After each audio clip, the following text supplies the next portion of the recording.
The national media should be reflecting and reporting what's happening here. You will notice the northwestern accents. Whether you're with us on TV, radio or online, every morning it's breakfast from 6 a.m. Hope you can join us. Join us for Ministry of Offence, the comedy panel show that's just like the news, in that the left fights the right and it doesn't really seem to matter who wins. We cover the big stories. It was in fact a troop of baboons and not angry vegans. I like that. And the really important stories. Fat naked cow gets stuck in swimming pool. It's a headline in a lot of local newspapers. Yeah. We're on the same team, Nick. Yeah, but I'm just helping you. Join us for Ministry of Offence, Saturday nights, 8 o'clock on GB News.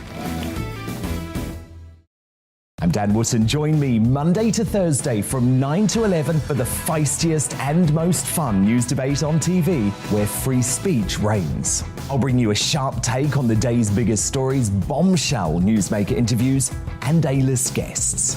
And I guarantee you, no spin, no bias, no censorship, and no reason to go to bed. That's Dan Wootton tonight, Monday to Thursdays from 9 on GB News.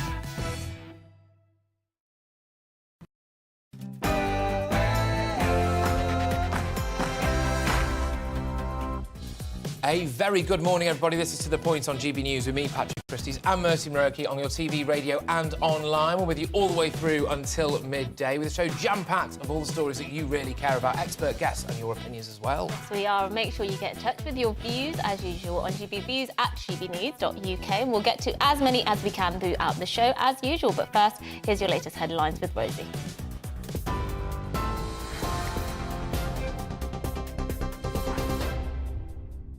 A very good morning. It's just 1 minute past 10. I'm Rosie Wright, keeping you up to date today on GB News. The European Union has agreed to cut 90% of oil imports from Russia by the end of this year. Well, leaders said the agreement will also include cutting Russia's biggest bank from the SWIFT messaging system. 10% of oil imports will temporarily be exempt from the ban. So Hungary, Slovakia and the Czech Republic will still have some access to Russian oil.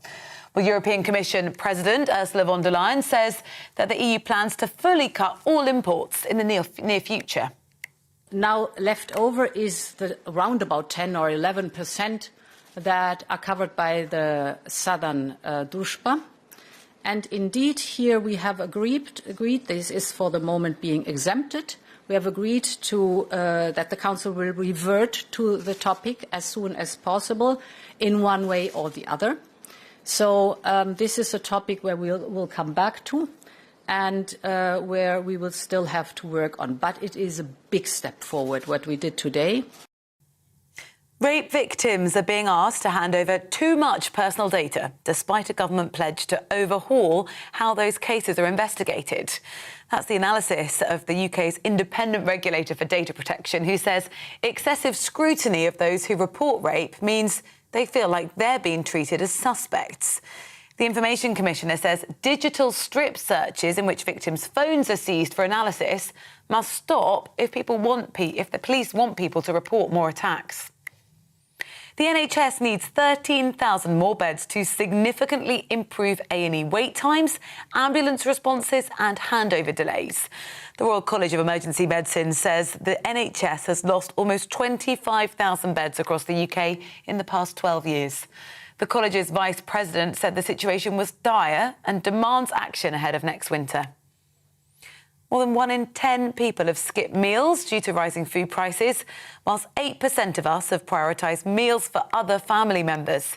The consumer group Which says surging living costs means 57% of us are being forced to make adjustments like cutting back on essentials, taking out loans or borrowing money from family and friends. They also found around 2 million households have missed a housing bill, credit card or a loan payment. The number of electric vehicles on UK roads hit almost 750,000 by the end of last year. Data from the Society of Motor Manufacturers and Traders show that electric vehicles accounted for 1 in 5 of new registrations last year. However, electric cars currently represent only 1 in 50 on the road. Violent attacks against shop workers more than tripled during the pandemic as they enforce social distancing and face masks. The British Retail Consortium says despite fewer shops being open, abuse levels rose to 1,300 incidents a day last year, 4% of those resulted in prosecution. Ukraine is still in control of the eastern city Severodonetsk in the Luhansk region as Russian troops slowly advance towards its centre. The head of the city's administration told state TV that Ukraine is putting up a fight, but that meant evacuations are not possible. Latest UK intelligence says heavy shelling continues in the area, while street battles are likely taking place on the outskirts of the city. In China, Shanghai's 2-month lockdown, which has fueled public anger and hurt the city's manufacturing and export-heavy economy, that will be lifted tomorrow. Passes for people to go out for a few hours will be scrapped, public transport will resume, and residents will be able to go back to work. The restrictions have disrupted supply chains in China and around the world, slowing international trade. Well, Mr. Shen was allowed out of his house for a brief walk ahead of the easing. He says he's delighted. Today is the first day we're permitted to go outside freely. I'm delighted because we have been under lockdown for so many days. I would say that the vibe is truly unique and quite complex. You're up to date now on GB News. I'll bring you more as it happens. Now let's head back to the point.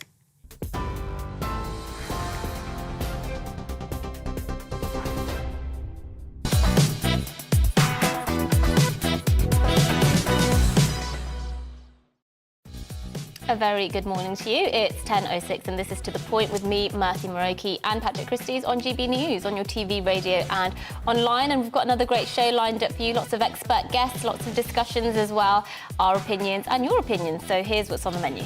Right, well, more Conservative MPs have submitted letters of no confidence in the Prime Minister, Boris Johnson.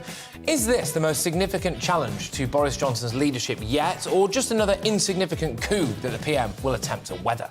Yes, and something we've spoken about lots on this show before, why the government paying for 30,000 hotel rooms to house asylum seekers on a daily basis at a cost of £5 million, apparently. Well, our Home and Security Editor, Mark White, will bring you an exclusive investigation. You won't want to miss that. Yes, absolutely. And it's something us Brits are rather good at organising. Travel chaos. Yes, that's right. Half-term holidaymakers looking to get away are facing mayhem, bedlam at the airports across the country. Why? Well, we'll be live at Bristol Airport asking a travel expert for his advice. Yes, that's all coming up and much more as well across the programme. And don't forget, you can get in touch. Tell us what you think. gbviews@gbnews.uk is the email. But before all that, Patrick's going to give his opinion on Britain's cultural issues.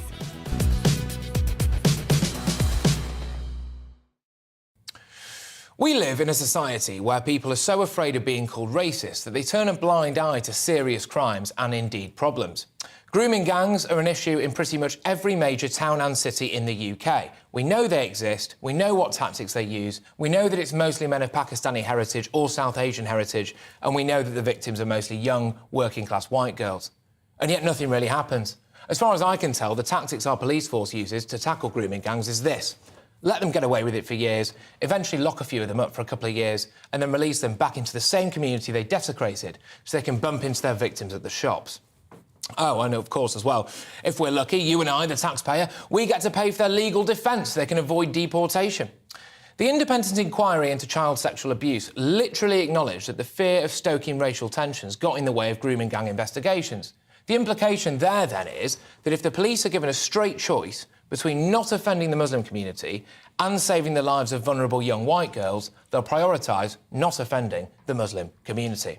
Well, I find that offensive, frankly. It's not the police's job to worry about the sensitivities of a particular community, is it? In fact, some people may argue that it's that particular community's job to do more to stop the grooming gang issue in the first place. But it isn't just grooming gangs, is it? And it isn't just the police. A new report from the Centre for Social Justice revealed that when victims of so-called honour abuse go to their GP, quite often the GP doesn't want to know. They're too afraid, yet again, of stoking racial tensions. And there's a theme here, isn't there? I will never understand why a jury of our peers found the group of white people who toppled a statue of Edward Colston and dragged it into a river not guilty of criminal damage. Look, I'm not saying that rampant slave trader Edward Colston should have had a statue in the first place, but I am saying that, in my opinion, tearing down a statue is definitely criminal damage. If I went outside right now and did exactly the same thing, I would be found guilty, wouldn't I? Surely, and rightly so. The only explanation that I can find for their not guilty verdict is that the jury was too afraid of the backlash. Here we go again. Too afraid of being called racist.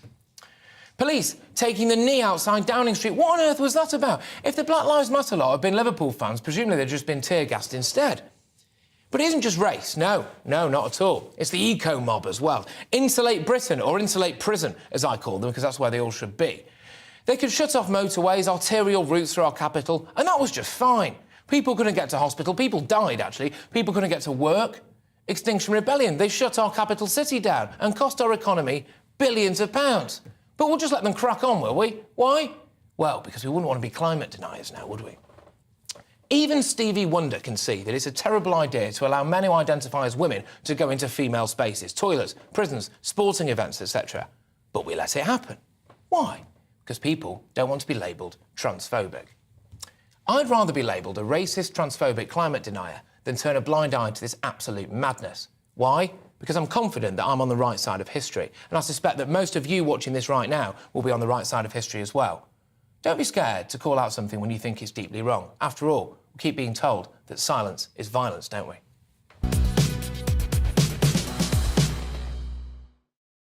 I'm just sick of it. Yeah, fantastic monologue. I think one of my favourite of yours. And that's a high bar. That is a high bar, so congratulations. You're completely right. People are too scared to be called racist, to be called transphobic, to be called all sorts of things. And I think, you know, this is relevant to us and this channel. I think this is why channels like ours are incredibly helpful and it empowers people, I think, you know, not to get all soft about it, but I do think, you know, allowing people a platform to actually say what they think without fear of judgment, without fear of, you know, being demonised, I think that is something that actually empowers people watching to perhaps go and challenge some of those ridiculous ideas that they hear about, because they know somebody else is articulating the same ideas and they're being made to feel that they're not crazy or they're not a bigot or a racist. Exactly. The amount of people now, genuinely, that come up to me just wherever I am, really. Not sorry, that sounded awful, didn't it? I'm not Michael Jackson or anything. Certainly not, actually. Bad example. But yeah, the amount of people who come up to me in the street now and go, oh, you know, it's like, thank you for saying this, or like, you know, oh, I agree with you on this, and it's a complete smorgasbord of different people, different races, different genders, different everything, right? And you know, we're not a closed shop here, that's for sure. Anyway, keep these views coming in. GBviews at gbnews.uk. I want to hear from you on that issue. Are we a little bit too soft when it comes to those things? Yes. Well, now is the Prime Minister Boris Johnson facing the most credible threat to his leadership of the Conservative Party, because a steady stream of letters of no confidence against the PM are starting to pile up following Sue Gray's long-awaited report into Partygate. 27 Conservative MPs have now called for Boris Johnson to go, with most having submitted letters of no confidence in the PM's leadership. Well, recent letters were submitted from North West Leicestershire MP Andrew Bridgen, who had previously withdrawn his letter of no confidence. He writes more letters than a prison wife, that guy. But anyway, former Attorney General Jeremy Wright and Cities of London and Westminster MP Nikki Aiken. I'm only joking, Andrew, I know you watch the show. Anyway, so basically, is the Prime Minister's future in doubt? Can he cling on? Well, joining us now to discuss this exact issue is political correspondent Tom Harwood. Tom, thank you very much.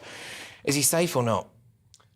It's an impossible question to answer. You're asking me to see into the future in a way that only Sir Graham Brady can, because, of course, he is the man with the letters, the man with the safe in his office, the man who, indeed, people skulk around outside of his office sometimes on a corridor in what's called Portcullis House, one of the office buildings of Parliament, and people try and spot who's visiting Sir Graham's office, who's walking there. But the tricky thing is, we can follow these public totals of people who say they've written their letters, and that doesn't always match those who have or haven't. Some people might say they haven't written a letter when they actually have, and some people might say they have written a letter when they actually haven't. And let's not forget that when Theresa May met the threshold, when a confidence vote was called in her leadership in December 2018, only around 30 letters had been publicly acknowledged. So there were at least 20 who hadn't publicly admitted they'd sent in their letters. So that's one end of the equation. But on the other side of it, there are all of these rumours about what Boris Johnson's team might have been up to. Might supporters of the Prime Minister have sent in letters only to pull them out at the last minute to make him safer than otherwise would have been the case? Because one of the things we know about the way that Graham Brady goes about this process is if a letter's been sitting in for 6 months or so and the threshold is about to be reached, Sir Graham might well phone up some of these MPs and said, hey, mate, have you remembered? You put in a letter a long time ago. Are you sure you still want it to be there? And so if some supporters of the Prime Minister have done just that, they then will have a good idea of where things are going.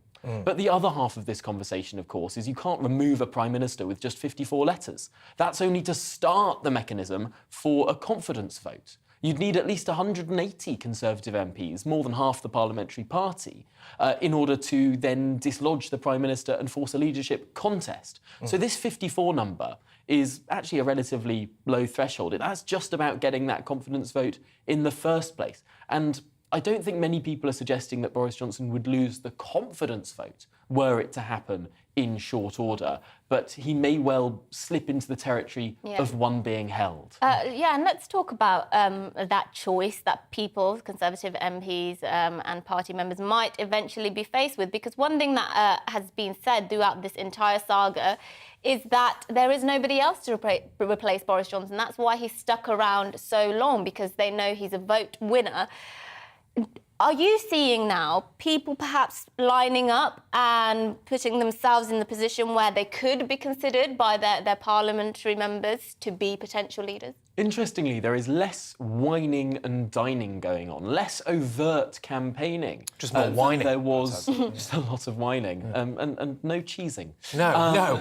Not anymore, at any rate. But no, there seemed to be a bigger shadow campaign going on several months ago. Things have moved in the last 5 or so days. I don't think people thought the Prime Minister would have been as precarious as he was now. Even sort of last week, it did seem that he was in a surer position. This story has been one of so many ups and downs over the course of more than half a year now, where the Prime Minister has seemed more safe and less safe, almost week to week, oscillating backwards and forwards. So, no, it doesn't seem like the big shadow campaigns are going on now. And of course, the star of the Chancellor has dimmed somewhat, given that he received a fixed penalty notice as well. But there are some other names that people toss around, whether it's Tom Tugendhat, who, of course, hasn't been in Cabinet, but people sort of talk of as a future leader. Penny Mordaunt as well. Ben Wallace. Ben Wallace, who has recently topped the table for the Conservative Home approval survey of supporters of the Conservative Party. He's high.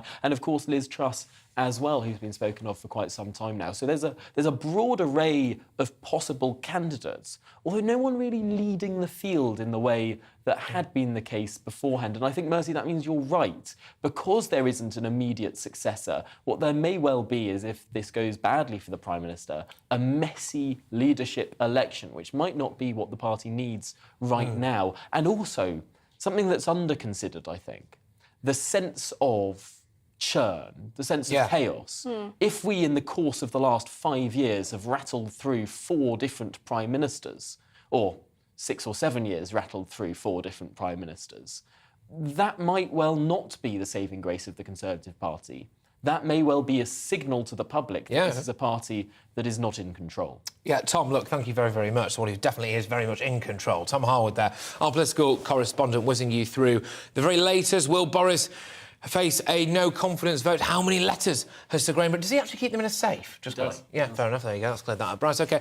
Keep these views coming in. GBViews at gbnews.uk. Loads of you getting in touch about... well, look, what I said earlier about why I think, anyway, in this country, we're too afraid of not just being called racist or transphobic or, you know, climate change denier, etc., to actually just speak unequivocal truths. Like, for example, you know, investigating grooming gangs or, you know, saying, look, I don't think that a fully grown man should be in a women's toilet and stuff like this. And for me, I find that baffling. Yeah, believe it or not, even I've been called a white supremacist because... By who, out of interest? Well, you guess the type of people who might... The blind.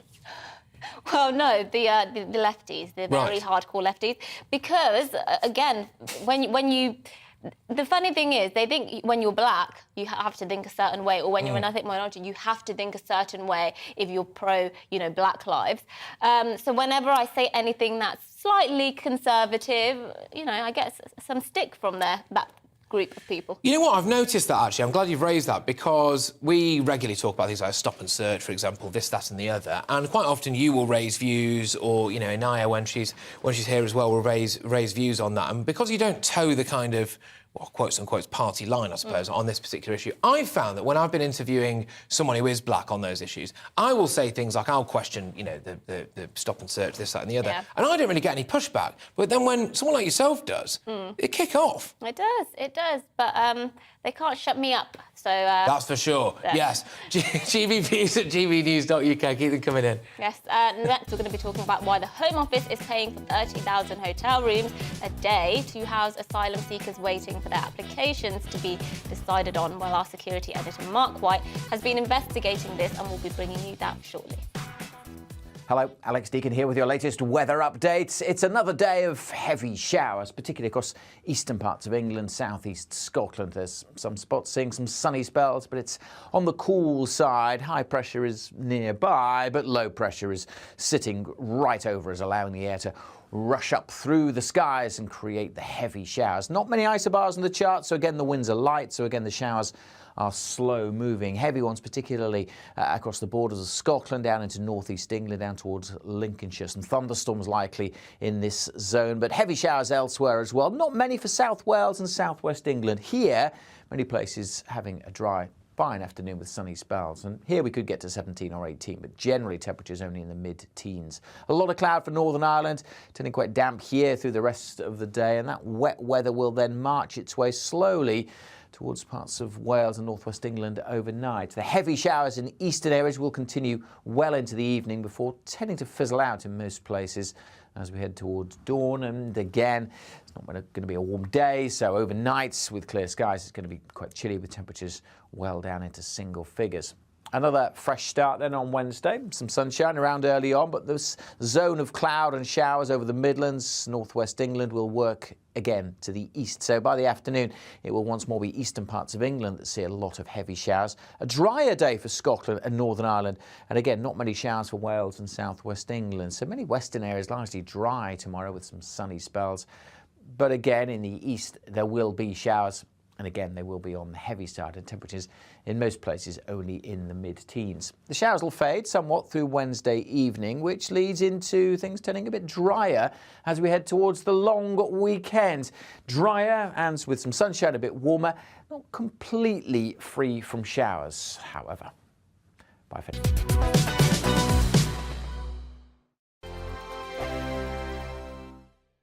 We are GB News. We're right across this great nation. On TV, on radio, on digital. Absolutely everywhere. We don't talk down to you. We embrace all voices. With honest and civilised conversation. We're not part of the establishment. We're one of you. And we're only getting started. Join us on GB News, The People's Channel. Britain's news channel. Every morning from 6 o'clock, we'll wake you up with GB News Breakfast with all the stories you didn't know from the night before. So whether it's serious news, entertainment, or your own views from all over our great nation, we're here to kick off your day with a smile. The national media should be reflecting and reporting what's happening here. You will notice the northwestern accents. Whether you're with us on TV, radio, or online, every morning, it's breakfast from 6 a.m. Hope you can join us. Join us for Ministry of Offence, the comedy panel show that's just like the news, in that the left fights the right and it doesn't really seem to matter who wins. We cover the big stories. It was in fact a troop of baboons and not angry vegans. I like that. And the really important stories. Fat naked cow gets stuck in swimming pool. It's a headline in a lot of local newspapers. Yeah. We're on the same team, Nick. Yeah, but I'm just helping you. Join us for Ministry of Offence, Saturday nights, 8 o'clock on GB News. I'm Dan Wootton. Join me Monday to Thursday from 9 to 11 for the feistiest and most fun news debate on TV, where free speech reigns. I'll bring you a sharp take on the day's biggest stories, bombshell newsmaker interviews, and A-list guests. And I guarantee you, no spin, no bias, no censorship, and no reason to go to bed. That's Dan Wootton tonight, Monday to Thursdays from 9 on GB News.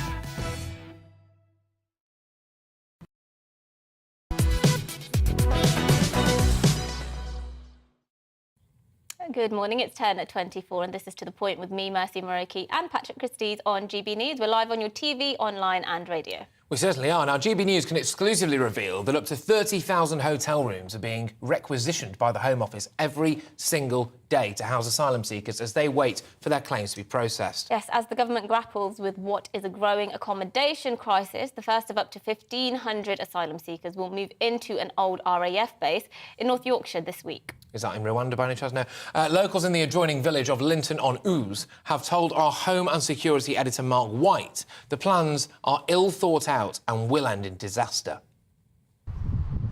On the seafront in Eastbourne, this hotel would normally be home to some of the many tourists who visit this East Sussex resort. But these guests are not holidaymakers. They're asylum seekers, some of the tens of thousands who are currently placed in hotel accommodation. It's an understandably sensitive issue. As we filmed, this Home Office minder filmed us. Another tried to persuade the guests to go back inside. And as I tried to speak to some of them, I was told I couldn't. They are not allowed to speak. They are guests. Well, they are allowed to speak. No, they can't give any statement to you. That's official. You're telling us on behalf of the Home Office that these people are not allowed to speak to us. Is that what you're telling us? You can speak. They are not know English. Yeah, well, exactly. Thank you. In broken English, the two men told me they were both 27 and from Iran, but wouldn't say how they got to the UK. We've been told that every day around 30,000 hotel rooms across the country are requisitioned by the Home Office to house asylum seekers. It's costing close to £5 million each day and is clearly unsustainable. This hotel near Bristol Airport, another where business travellers and holidaymakers are unable to book their rooms. And when they ask why, as John Northfield did, they're simply told to contact the Home Office. I actually booked it through booking.com and they said if I wanted an explanation I would have to try and contact the hotel direct, which I did try and do that, but obviously they weren't very forthcoming as to why the hotel was being closed for 12 months. The need for radical solutions prompted the move to adapt this old RAF base at Linton-on-Ouse in North Yorkshire for use as an accommodation centre. But its close proximity to the village of Linton-on-Ouse has enraged locals like Catherine Dryden, who fears that an influx of bored young men is just asking for trouble. They're going to be bored out of their skulls. There is no infrastructure in this village. We're a very small, tight-knit community. Yes, we will be welcoming them and speak to them, absolutely not a problem, but that is not enough. What are these people going to do? Despite the understandable local anxiety, if the government can make a success of the asylum accommodation centre here, it could pave the way for other similar camps. You only need to walk through the centre of this village to see exactly what locals fear in terms of their community being completely overrun. It's tiny. The main street here has one shop and not much else. So with the prospect of hordes of young men hanging around here, the concern is understandable. Those worries are being compounded by several incidents of concern in some areas where asylum seekers have been housed, including this one in Windsor, where a group of schoolgirls videoed as they were propositioned by a couple of asylum seekers. You know we're 15. Yeah, how old are you? 21.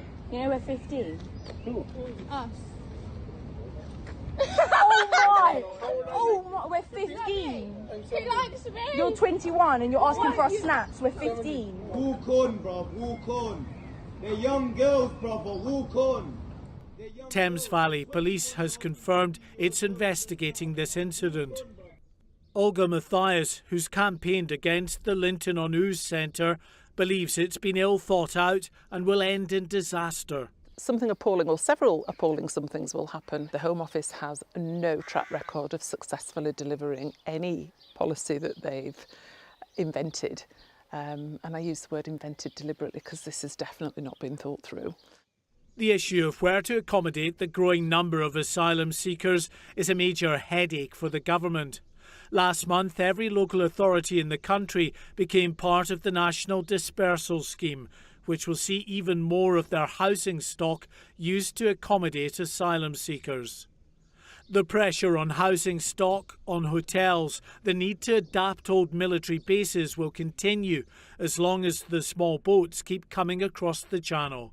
And for the moment at least, there's no end in sight to that. Mark White, GB News.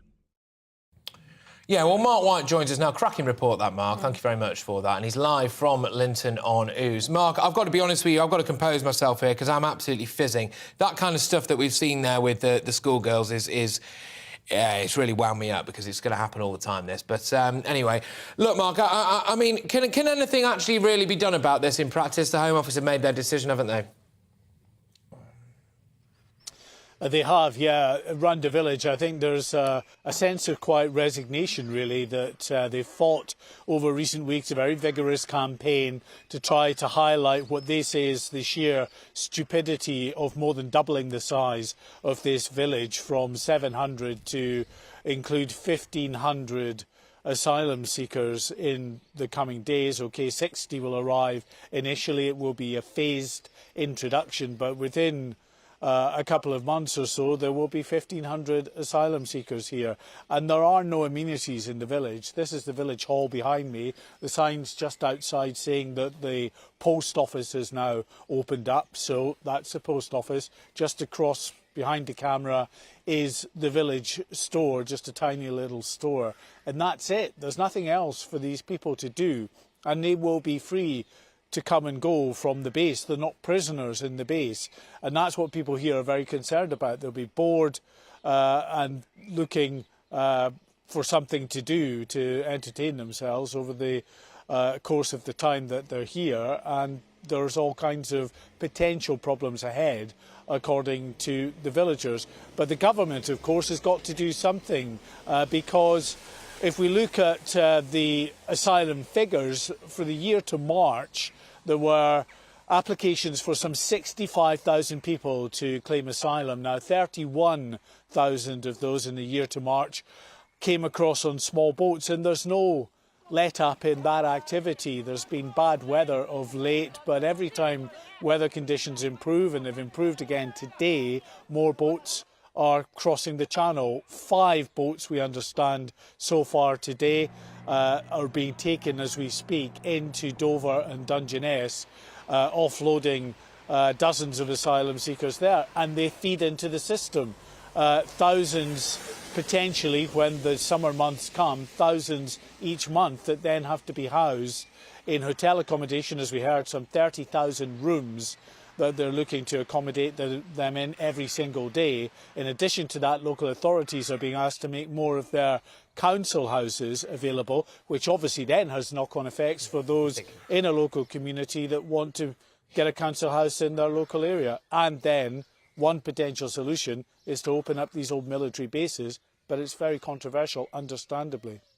Look, Mark, thank you very, very much. Really important stuff, that. Mark White there, of course, in Linton-on-Ouse, just highlighting an issue that we all knew was coming, didn't we? And it ties into what I was banging on about before, actually, frankly. Why are we too afraid to speak up about this stuff? This is insane, what's happening Well, here. I will be speaking about that in about half an hour. And keep your views coming in as well. But after the break, travel chaos, it seems like every half-term we have madness and disruption. Well, we'll be taking a look at that in just a moment. But first, here's your latest headlines.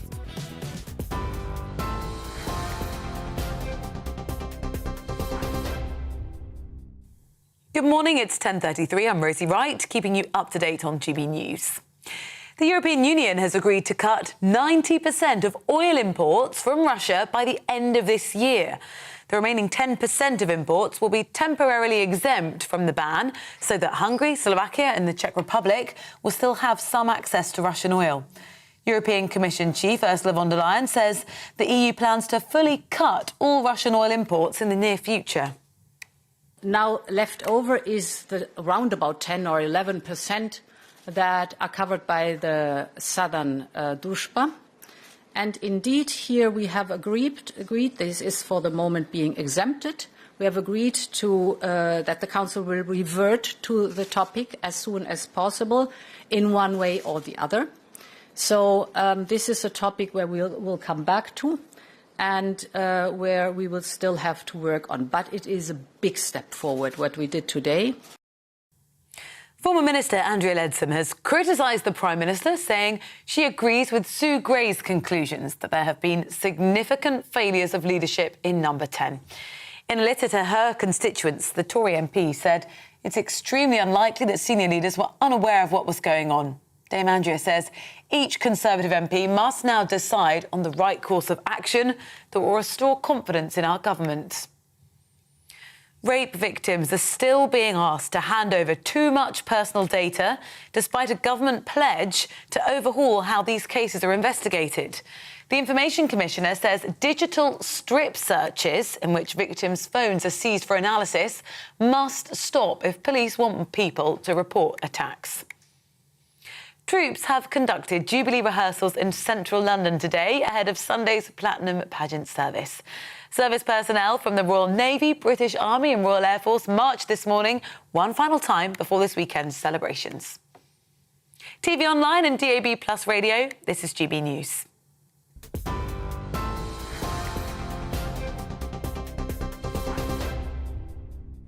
Direct Bullion sponsors the Finance Report on GB News for gold and silver investment. Here's a quick snapshot of today's markets. The pound is 1.263 to the dollar. The pound is 1.175 to the euro. The price of gold currently stands at £1,468.91 per ounce. Direct Bullion sponsors the Finance Report on GB News, investments that matter.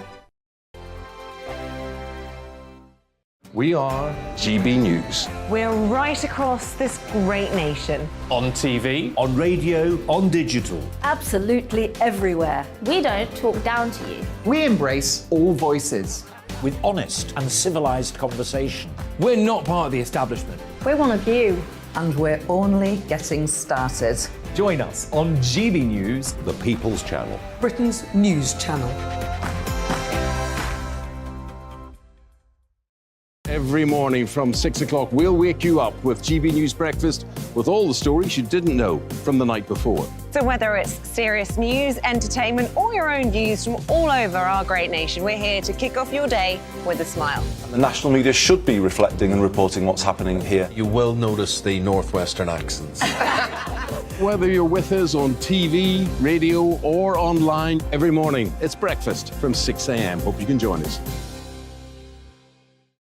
Join us for Ministry of Defence, the comedy panel show that's just like the news, in that the left fights the right and it doesn't really seem to matter who wins. We cover the big stories. It was in fact a troop of baboons and not angry vegans. I like that. And the really important stories. Fat naked cow gets stuck in swimming pool. It's a headline in a lot of local newspapers. Yeah. We're on the same team, Nick. Yeah, but I'm just helping you. Join us for Ministry of Defence, Saturday nights, 8 o'clock on GB News. I'm Dan Wootton. Join me Monday to Thursday from 9 to 11 for the feistiest and most fun news debate on TV, where free speech reigns. I'll bring you a sharp take on the day's biggest stories, bombshell newsmaker interviews, and A-list guests. And I guarantee you, no spin, no bias, no censorship, and no reason to go to bed. That's Dan Wootton tonight, Monday to Thursdays from 9 on GB News.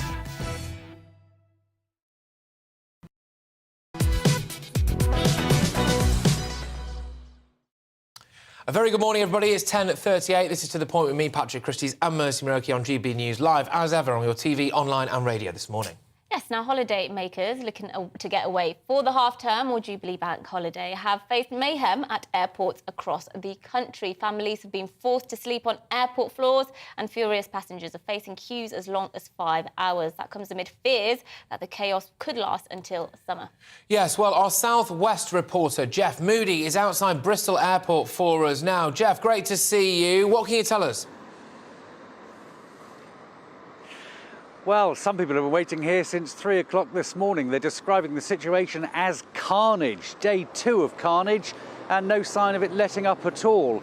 We always knew this week will be busy. It's half term. We've got a long bank holiday weekend. It's the Jubilee weekend. So a lot of people are trying to get away. Bristol Airport was expecting up to 300,000 people. Those 300,000 people have turned up. the flights haven't. Flights have been delayed, flights have been cancelled, and people have been waiting and waiting and waiting, and as you can imagine, getting more and more frustrated.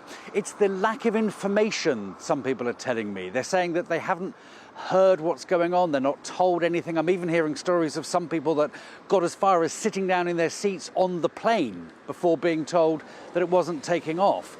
At some point they issued a telephone line for people to ring. Of course, everybody rang the line at the same time and nobody could get through. So frustration really is the order of the day. And people are saying what they want from the airport is an apology. And so far, none's forthcoming. Well, we've tried to speak to Bristol Airport. They say they'd love to talk to us, but unfortunately they're having a very busy day. They're concentrating on trying to get as many people up in the air as quickly as they can. Well, the watchdog, the consumer watchdog, Which has got involved. Last night it called on the government to try to do more to end this crisis. It says that the government needs to work closer with airlines, closer with airports, closer with the CAA to try and reroute as many people as they possibly can, because it's a legal obligation. The airline has a legal obligation to reroute people as quickly, swiftly and painlessly as they possibly can. Well, the scene behind me is anything but quick, it's anything but swift, and it's certainly anything but painless. Bringing us that report, and I think highlighting an issue that clearly is impacting, well, I mean, over the course of this, millions of people, actually. Jeff, thank you very much. Jeff Moody there outside Bristol Airport for us. Yes, hope he's not in one of those lanes. Those cars looked a bit close to him, behind him there. But anyway, we're delighted to be joined in our studio by travel expert Simon Calder. Simon, thank you very much for joining us, and in person as well. We got so used to seeing you over Zoom on COVID. Yeah. What is the cause of these delays? Well, that all depends how far you want to go back. But let's go back just to the start of 2020, when the UK had by far the best aviation industry in Europe. Fantastic airlines, British Airways, Jet2, EasyJet, the main base of operations for Ryanair. We got better value, better safety, wider horizons than any other nation in the UK. Then COVID kicked in, and of course it affected airlines right across the world, right across Europe, but the UK, because it had more stringent travel restrictions and more rapidly changing rules. And bear in mind that this time a year ago, we just finished a kind of 5-month complete close down of overseas trips.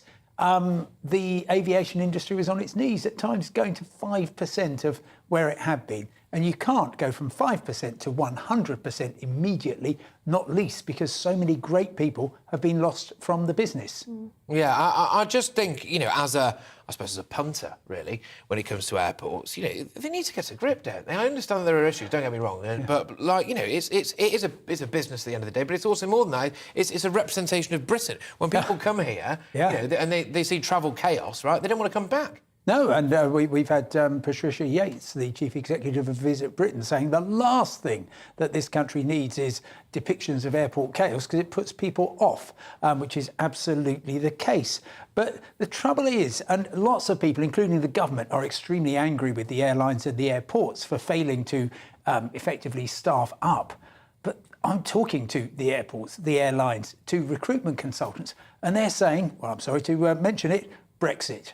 And that's had two effects. Directly, a lot of Europeans who previously worked in travel have simply left and gone home. Obviously, COVID had something to do with that as well. But crucially, a lot of aviation people who you might think the airlines and the airports could just call back, well, they have got jobs. They're British staff, but they've got jobs working in the jobs previously filled by EU workers. And so, therefore, there simply are too many vacancies and not enough applicants. And they're talking about, you know, that typically an applicant might have 3 or 4 job offers, so they can just pick the one they want, or they simply don't even bother turning up for the interview. Do you not have to just pay them what they're worth? Well, of course, and that will be the solution. Absolutely right. You know, throwing money at the problem, and the airlines and airports are incentivised to do that. EasyJet, for instance, just on the 240 pre-planned cancellations it's doing this week to and from Gatwick, that's £10 million purely in cash compensation, Wow. let alone the extra costs of hotels, finding flights on other airlines and so on. So they want to sort out the problem, and I think that money is going to be the only way to do it. And of course, the airlines aren't the only in the travel news. They're not the only thing going around at the moment. We've also got the railways, people potentially facing disruptions there due to strikes. Where are we at the moment with that? Oh, I was so hoping you wouldn't ask, because I'm trying to be cheerful. We've got a Jubilee weekend coming up. Right, OK, voice of travel doom. So there are going to be strikes on Saturday and Sunday, but only First Transpennine Express. And so that will affect people, certainly between Liverpool, Manchester and Glasgow, Edinburgh. You can use your tickets on other trains. That's all that's happening over the Jubilee weekend. As from Monday, the 6th of June, then the strikes start on the London Underground. The RMT union is also talking about a stoppage beginning sometime in mid-June, which would be a nationwide strike. So, of course, everybody wants to avoid that. But the unions, well, I've never seen them so cross. Well, not for about 30 years anyway. And they are simply saying, no, we worked all the way through COVID. We kept everybody going. We now want wage increases in line with inflation. So that will be quite challenging. And on top of that, of course, they don't want any variation in their terms and conditions at exactly the same time as rail revenue has fallen off a cliff, and so the government is thinking, well, hang on, people aren't buying tickets anymore, what are we going to do? So it's an almighty muddle, I think is the polite way of putting it. It is, Simon. Look, thank you so much. I must say, genuinely, you're probably one of my favourite guests, absolutely. Yeah, I love having you on. Love having you on. Yeah, you are absolutely spot on. Thank you very much. Even when you're delivering bad news. Well, yes, I would like you to exclusively you could be my doctor, actually, and I'd just feel fine. You've got 4 months to live, and I'd walk out there with a smile on my face. Yeah. Simon Calder, thank you very, very much for joining us, Travel Guru. Yes, indeed. And it's going to be interesting to see what happens there with the railways, because we'd all like a pay rise in line with inflation, wouldn't we? Lots of people worked with railways. Lots of people worked in the pandemic, and they haven't got that pay rise either, have they? So. But for now, moving on to another virus that seems to be sweeping parts of the world. The World Health Organization has now upgraded the threat of monkeypox virus to moderate. The UK Health Security Agency said yesterday that the UK total number of cases since the virus was first detected in May, that was May the 6th, is 179. Well, how concerned should we be about monkeypox? Are we just overreacting after our experiences with COVID, or should we actually be doing more? Well, Dr. Bharat Padkania, a senior clinical lecturer at the University of Exeter Medical School and international disease control expert, joins us now to talk about this in more detail. I'm finding it quite hard to get up for monkeypox, Dr. Bharat. You know, I'm COVID weary. Do I have to worry about this? No, but we need to be cautiously careful. We are at least talking about these unusual, unexpected infections, which is a good thing. And long term, this is unfortunately things to come with deforestations, transport, people doing awkward things and unusual things with animals, eating them, keeping them, etc. So at least we're talking about it. With respect to monkeypox, I expect the authorities in their respective countries to be able to manage this. The spread of it does seem concerning, I suppose, really. But put into context, though, I mean, how easy is it to actually transmit? We know with COVID it was, a cough and a sneeze or a touch of a surface or something like that, potentially. With monkeypox, don't you have to kind of rub yourself against someone with lesions? So the spread is from somebody with whom you have close personal contact. So you have heavy droplets from somebody who is laden with viruses earlier on. Second point is by the time you develop those pustules, which is those little boils on your face, neck, arms, then those pustules are also full of pus. So those pustules are infectious. And therefore, if you have contact with a person with those pustules or their bedding or their clothing, then of course you will get infected. Even if you have intact skin, because you need only micro abrasions on your skin, invisible abrasions, in other words, which you won't see, but you can get infected. The key point is And this is something that we are not really discussing, which is this. Could it be that we have a lot more of it at the moment in Africa and elsewhere because we have a largely unimmune population?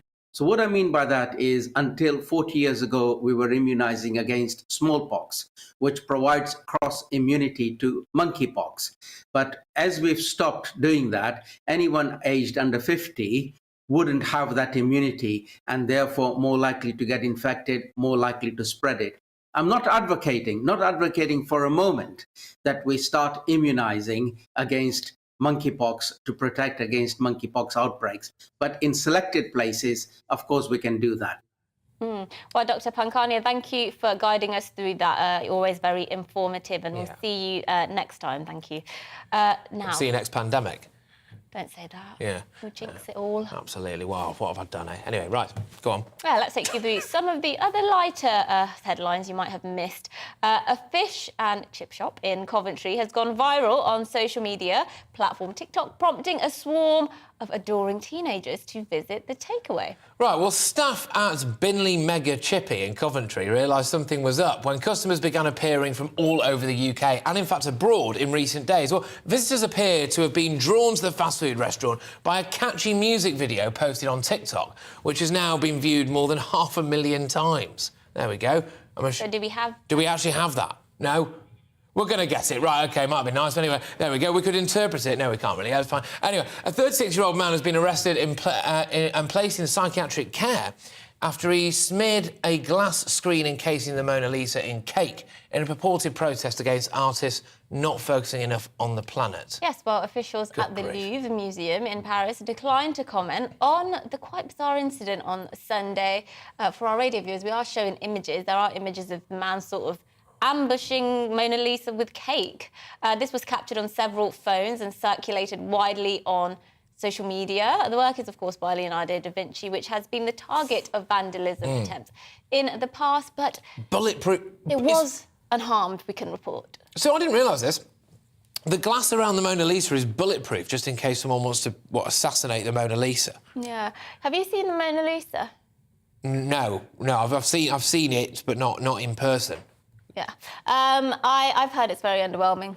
I don't think so. Isn't it supposed to be like... Apparently it's tiny as well. The embodiment of... I think the same thing about that statue of David, don't I? Isn't it supposed to be the embodiment of, like, female beauty or something? It doesn't do it to me. Yeah, she looks miserable. It's quite small, apparently. It's just... I wouldn't swipe right on Mona Lisa. Would you not? No. Which painting would you swipe right on? Wow. Well, it's got to be Kate from Titanic when Leonardo DiCaprio draws her like one of his French girls. Yes, exactly. Well, that's it. That's exactly it. Thank you very much, because my art knowledge extends about as far as a postage stamp. I did go to the Tate, and I saw such really worthwhile exhibitions such as Bit of Rope, which was just a bit of rope on the floor. There was one that was like a massive room, pitch black, with just like a TV for the 1960s just playing in it. I mean, if that's not art. I don't understand some of this modern... That's not art. That's my great-grandma's front room. Yeah, maybe that's the point. You're meant to be nostalgic. I don't know. One woman, sorry, just quickly, had feathers on her hands, right, and she just kept doing this. That's a breakdown. What, a real woman? Or a real woman. That's a breakdown. That's not art. Anyway. Yeah. Moving on. A city council has been criticised over plans to install a pizza vending machine in a beachside car park. Where is this? I'm going. It's Portsmouth. Good stuff. Under the plans submitted by Portsmouth City Council, patrons of the D-Day Story car park in Southsea, Hampshire, will be able to order pizza from a vending machine. Yes! Operated by company Pizza Rebellion. Yes, well, the machine resembles a small shipping container, and pizzas ordered from existing machines cost between, not bad, £8.95 and £9.95. And flavours include pulverised pepperoni, pig and pineapple. Oh. Isn't that just Hawaiian? Anyway, and rib and pickle. Rib and pickle? Gosh. Rib? Yeah. Apparently there are people inside... Apparently there are people inside... This better not be a stitcher. Apparently there are people inside the vending machine cooking the pizza. But I used to think that about post boxes, and you put a letter in. I thought there was like a little person in there to snuffle the letter. How old were you? 20? Yeah, it's not 24.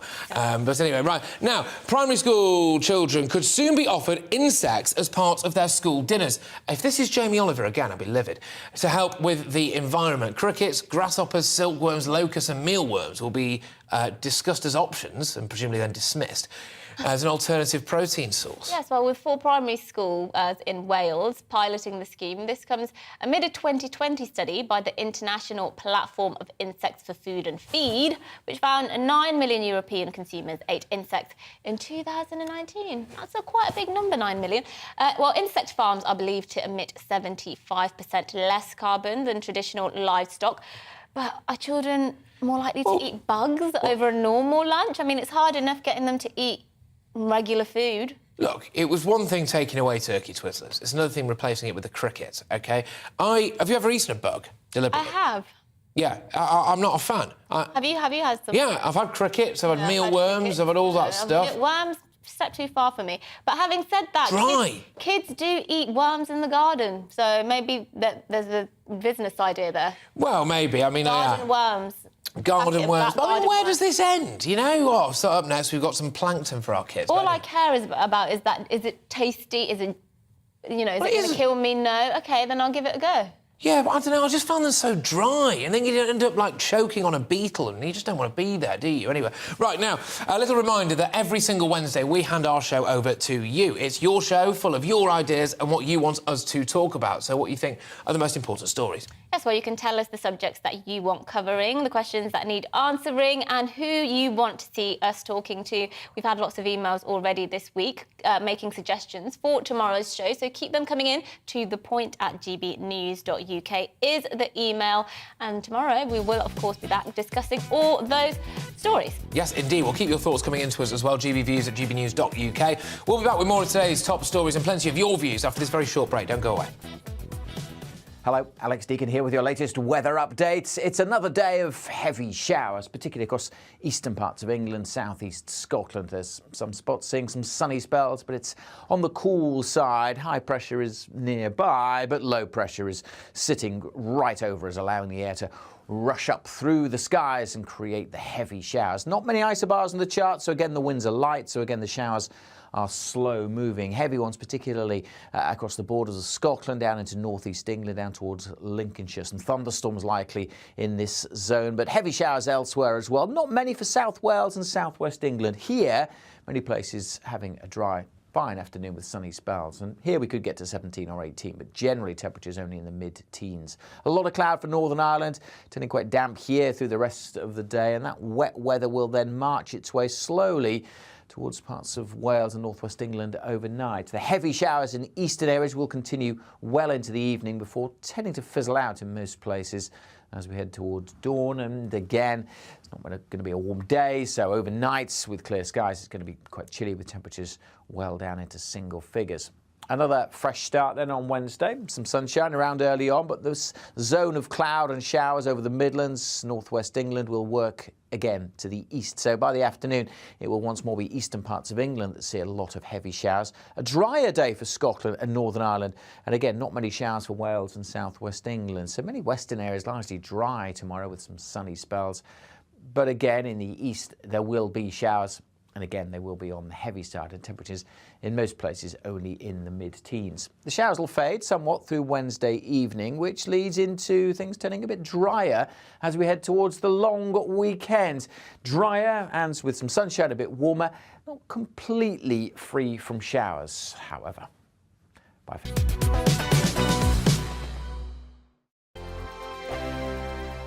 We are GB News. We're right across this great nation. On TV, on radio, on digital. Absolutely everywhere. We don't talk down to you. We embrace all voices. With honest and civilised conversation. We're not part of the establishment. We're one of you. And we're only getting started. Join us on GB News, the People's Channel. Britain's news channel. Every morning from 6 o'clock, we'll wake you up with GB News Breakfast with all the stories you didn't know from the night before. So whether it's serious news, entertainment, or your own views from all over our great nation, we're here to kick off your day with a smile. The national media should be reflecting and reporting what's happening here. You will notice the northwestern accents. Whether you're with us on TV, radio, or online, every morning, it's breakfast from 6 a.m. Hope you can join us.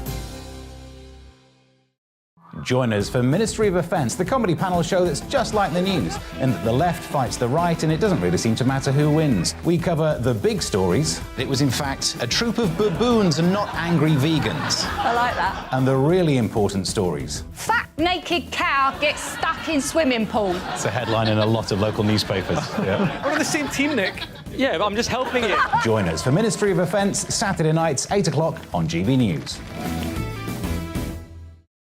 I'm Dan Wootton. Join me Monday to Thursday from 9 to 11 for the feistiest and most fun news debate on TV, where free speech reigns. I'll bring you a sharp take on the day's biggest stories, bombshell newsmaker interviews, and A-list guests.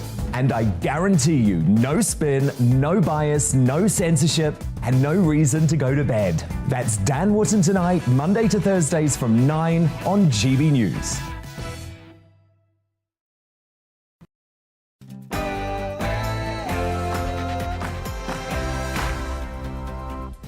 Good morning, everybody. This is To The Point on GB News with me, Patrick Christys, and Mercy Muroki on your TV, radio and online. We're with you all the way through until midday with an action-packed show for you. The biggest stories, loads of chat as well, and, of course, your opinions. Yes, and get in touch with those opinions. You can send them in at gbviews@gbnews.uk, and we'll get to those throughout the final hour. But first, here's the latest headlines with Rosie.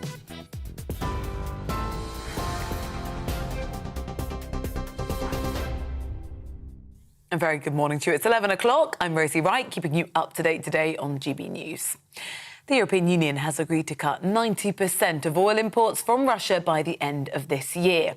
The remaining 10% of imports will be temporarily exempt from that ban so that Hungary, Slovakia and the Czech Republic still have access to Russian oil. European Commission President Ursula von der Leyen says that the EU plans to fully cut all imports in the near future.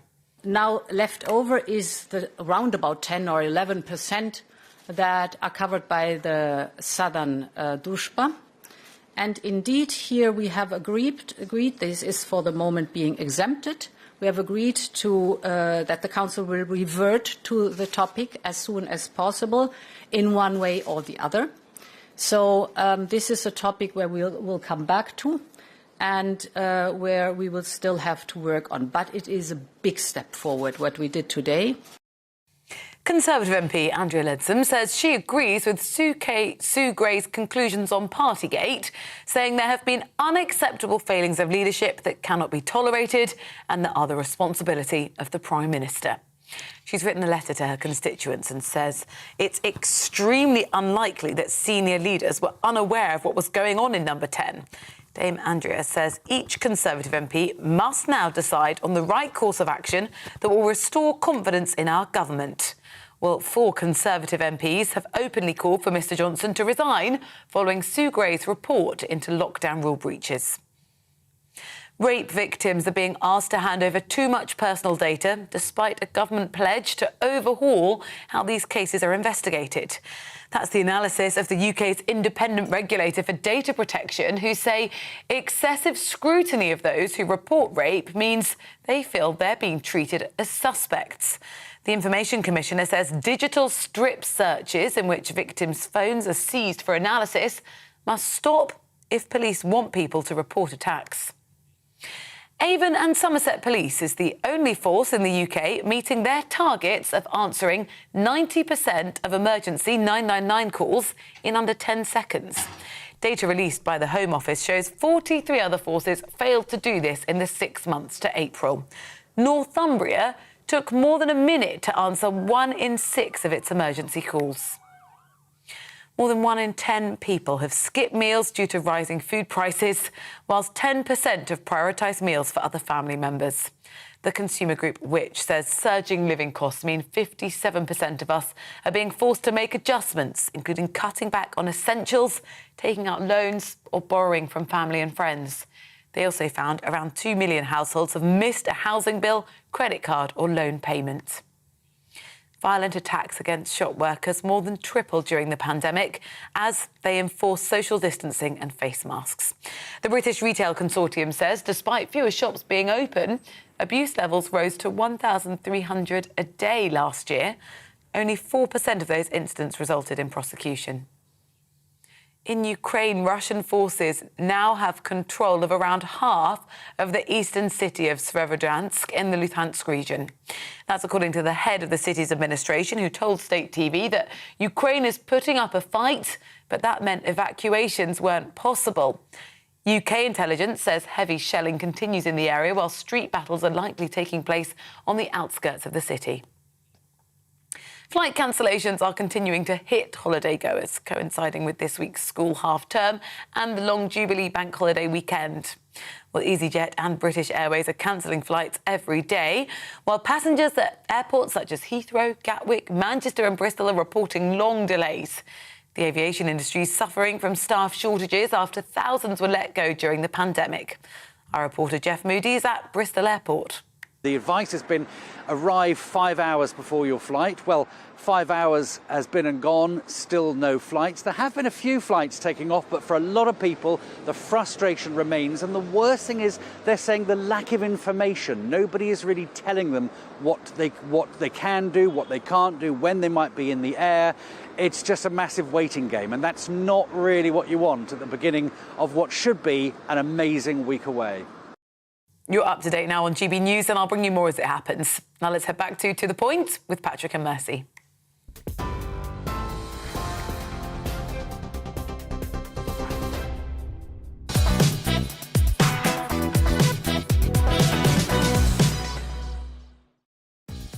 Good morning, it's 11:05 and this is To The Point on GB News with me, Mercy Moroki, and Patrick Christie's on your TV, radio and online. And we've got another hour full of stories lined up for you. Here's what's on the menu. Right, OK, well, a GB News exclusive now from our own Home and Security editor, Mark White, who reveals that the government is booking 30,000 hotel rooms every single day to house illegal immigrants, including plans to house them in the sleepy Yorkshire village of Linton-on-Ouse. We'll have Mark's report, and obviously Mercy will be giving her thoughts on this as well very shortly. Yes, and the popular yet controversial dating show Love Island will be returning to our screens shortly. I think it's on Monday, but should it be? We debate the ethics of airing shows such as these with a relationship psychologist and a showbiz reporter.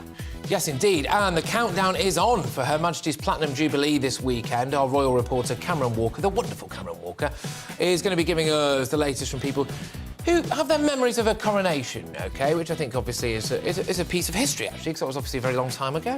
Yes, well, we have that coming up and much more. Get in touch with your views, gbviews@gbnews.uk. I went quite northern then, I don't know why. gbviews@gbnews.uk. Right, anyway, but first, Mercy's going to give her views on the high level of migration into Britain.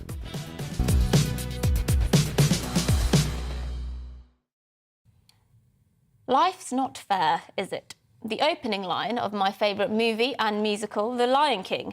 The Lion King tells the story of an animal kingdom, an ecosystem of law and order headed up by Mufasa, the king, where all creatures, great and small, are welcome to roam free if, and only if, they respect the rules of the circle of life. Everything you see exists in a delicate balance, Mufasa tells his son Simba as they look over the savannah in the Pride Lands. You need to understand that balance. Until one day, driven by excess and disregard for order, a new regime run by Mufasa's vengeful brother, Scar, opens the Pride Lands to the hyenas from the Outlands. That is, of course, after Scar has thrown Mufasa off a cliff, made himself king, stolen his throne and his wife, and excommunicated Mufasa's son, Simba. Sorry, kids. Well, with the delicate ecosystem now overrun with gluttonous hyenas who disrespect the order, the finite resources of the Pride Lands are stretched too thin, and they descend into chaos and terror. Now, why am I telling you all this? You turned into GB News, not CBBC's bedtime stories. Well, stay with me, because my point is that human societies too rely on an incredibly delicate balance of trust, tolerance, contribution, redistribution between groups of people. And when you make a society a free-for-all, expect only chaos. Britain is a peaceful, rich civil democracy, not because that is for granted, but because we trust that we can elect representatives into power, that they will carry out the will of the people, that they will deliver on their promises and maintain order and the rule of law and provide the services we all need to live a good quality, safe life. Services paid for, of course, using our money. And importantly, that fairness will always, without question, prevail. That's a word we don't say enough, I think, fairness. But it's a concept even my 7-year-old daughter understands very clearly, yet somehow our own politicians haven't quite grasped it. Because I'll tell you what's not fair. The current rate of illegal migration is creating a situation that is not fair. And it threatens the delicate balance of our society. Something has got to change so we can manage asylum claims in a way that is fair for the people of this country. The number of migrants to cross the Channel by boat was 3 times higher in the first 3 months of 2022 than during the same time last year. The government is spending £5 million a day on hotels for asylum seekers. And GBNews has revealed that up to 30,000 hotel rooms are now being requisitioned by the Home Office every single day to house asylum seekers as they wait for their claims to be processed. We are still, for now, an overwhelmingly tolerant, benevolent and sympathetic nation. But what happens when whole communities of people feel outsiders are being given priority over insiders, that their tolerance and generosity has been stretched too thin? They become distrustful, resentful, fearful. This is true not just for Britain, but every human society of every colour and creed. Life isn't fair, is it? The question on many people's lips at the moment. No, it's not fair when millions in taxpayer money is spent on hotels because of unprecedented levels of illegal migration, whilst people who have contributed to this country choose whether to heat or eat. When pensioners who have spent their entire lives as law-abiding citizens go to the cash point only to find insufficient funds flashing up, while down the road a few hundred fit young men turn up illegally on a boat and get immediate support. My argument against uncontrolled immigration has always been a simple one. I favour order against chaos. Our society is too delicate to withstand such divisive, rapid changes. And I know what's coming after I've said all of this. I'll be accused of stoking up racial tensions, of spreading xenophobia, or as one popular communist once called me, an agent of evil, a badge I wear proudly. Well, you know what? You can call me whatever you like. People simply want control over how their society is shaped. They want the government to not spend their hard-earned money dealing with a problem that's caused by political incompetence. They want fairness, and right now they can't see it. They should not be made to feel xenophobic or racist, and they should not apologise for wanting to restore fairness.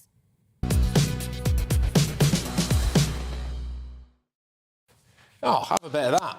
Fantastic. Yeah, no, that was top drawer. And we've seen, haven't we, in Linton on News there, Mark White's fantastic package, which I think we're going to see again. It's worthwhile, by the way. Everyone should watch this on repeat because, you know, I'm concerned about all of it, but one thing I am concerned about is you rightly hit the nail on the head there. You go, we're a welcoming, tolerant country. Well, of course we are, because otherwise why would everyone want to come here for a start? Yeah. But there's a limit to that. And if you start to see a town, quite a small town in Yorkshire, the population of which is going to be outnumbered by the amount of illegal immigrants / asylum seekers in a hotel or hotels, and then they start trying to chat up girls outside the school gates.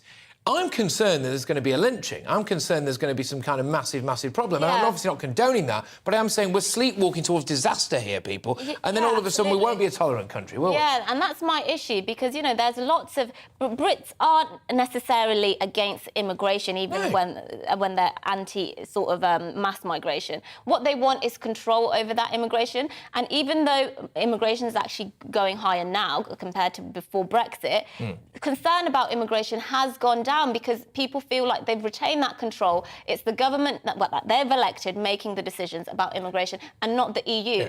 But this issue of illegal immigration and the rate at which it's increasing is threatening to destroy all that, and immigration will become one of the biggest issues of the day again, and I'm not sure what's to be done about it. Well, stop it, ideally. But, look, I mean, would you be happy, ladies and gentlemen, viewers, listeners, would you be happy if you happen to live in a town or a village, small town or a village now, if you found out one day that, let's say your town or village population is something like, you know, a couple of thousand people, that there were going to be more people who are asylum seekers essentially moved, just bust in, right? And it's completely changing that place that you live and you call home. By the way, what happens to your property price? You've got a house on the market at the minute. Has that gone up in value? I better say it hasn't. What happens to all the local, local safety, etc.? It's absolute, utter and madness. It stretches the services as well, because suddenly the police have to look after a much larger population, healthcare, etc.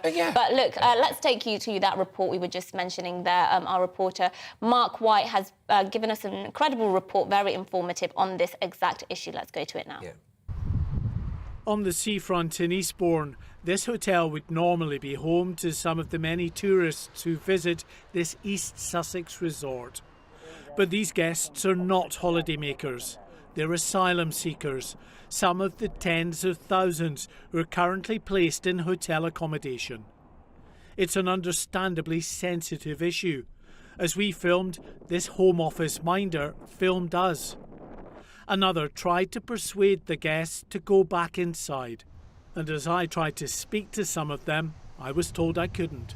They are not allowed to speak. They are guests. Well, they are allowed to speak. No, they can't give any statement to you. That's official. You're telling us on behalf of the Home Office that these people are not allowed to speak to us. Is that what you're telling us? You can speak. They are not know English. Yeah, well, exactly. Thank you. In broken English, the two men told me they were both 27 and from Iran, but wouldn't say how they got to the UK. We've been told that every day around 30,000 hotel rooms across the country are requisitioned by the Home Office to house asylum seekers. It's costing close to £5 million each day and is clearly unsustainable. This hotel near Bristol Airport, another where business travellers and holidaymakers are unable to book their rooms. And when they ask why, as John Northfield did, they're simply told to contact the Home Office. I actually booked it through booking.com, and they said if I wanted an explanation I would have to try and contact the hotel direct, which I did try and do that, but obviously they weren't very forthcoming as to why the hotel was being closed for 12 months. The need for radical solutions prompted the move to adapt this old RAF base at Linton-on-Ouse in North Yorkshire for use as an accommodation centre. But its close proximity to the village of Linton-on-Ouse has enraged locals like Catherine Dryden, who fears that an influx of bored young men is just asking for trouble. They are going to be bored out of their schools. There is no infrastructure in this village. We're a very small, tight-knit community. Yes, we will be welcoming them and speak to them, absolutely not a problem, but that is not enough. What are these people going to do? Despite the understandable local anxiety, if the government can make a success of the asylum accommodation centre here, it could pave the way for other similar camps. You only need to walk through the centre of this village to see exactly what locals fear in terms of their community being completely overrun. It's tiny. The main street here has one shop and not much else. So with the prospect of hordes of young men hanging around here, the concern is understandable. Those worries are being compounded by several incidents of concern in some areas where asylum seekers have been housed, including this one in Windsor, where a group of schoolgirls videoed as they were propositioned by a couple of asylum seekers. You know we're 15. Yeah, how old are you? 21. You know we're 15. Who? Us. Oh my!